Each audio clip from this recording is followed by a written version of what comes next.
जय श्री कृष्ण मित्रों। आज मैं आपको पिछली वीडियो में जो मैंने बताया कि वासना को उपासना में कैसे बदलना है, अब इस बार मैं आपको ये बताने जा रहा हूँ कि वासना आती कहाँ से है।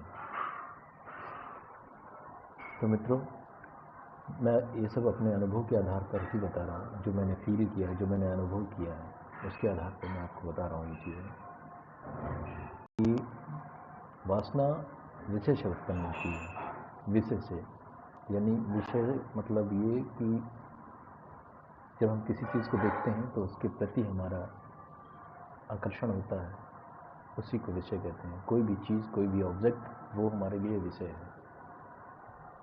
तो जब हम विषय को देखते हैं तो हमारे अंदर उसको पाने की चाहत उत्पन्न होती है, वो वासना कहलाती है। तो जहाँ विषय है वहीं वासना है। जैसे आपको मालूम होगा कि हमारे जो ऋषि मुनि हुआ करते थे पहले के, वो तपस्या करने के लिए, अपना योग करने के लिए, अपनी सिद्धि प्राप्त करने के लिए वनों में चले जाया करते थे।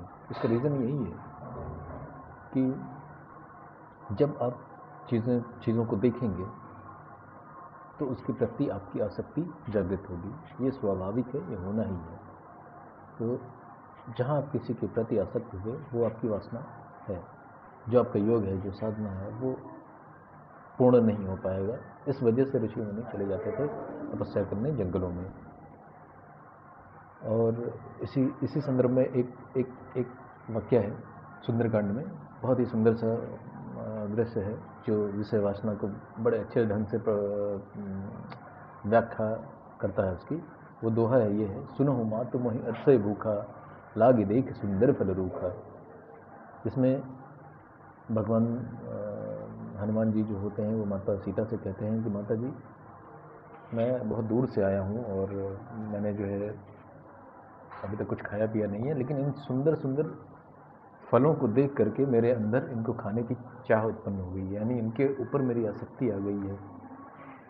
तो हनुमान जी ऐसे तो कभी थकते नहीं थे, कहाँ से लंका से आ गए और कहाँ चले गए, कुछ नहीं उनको एहसास हो रहा था। लेकिन जब उन्होंने सुंदर सुंदर फल अशोक वाटिका में लगे हुए देखे तो उनकी आसक्ति उन पर आ गई। वो माता जी से कहते हैं, माता जी, इन सुंदर सुंदर फलों को देख करके मुझे बहुत जोर की भूख लग गई है, कृपया मुझे इन्हें खाने की अनुमति दें।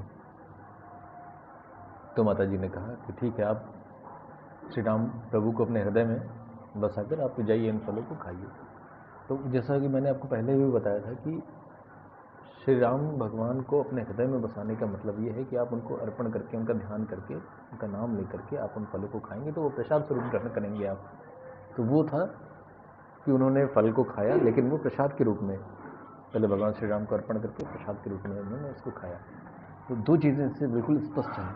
वो ये कि जो वासना होती है उसको उपासना में बड़े ही साधारण ढंग से आप ईश्वर को अर्पण करके बदल सकते हैं। और दूसरी चीज़ ये है कि आपकी जो वासना है वो विषय से ही उत्पन्न होती है।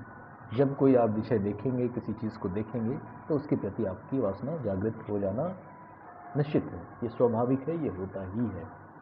तो ये दो चीज़ें हैं जो मेरे अनुभव में आई थी, मैंने सोचा आपके साथ शेयर करना चाहिए।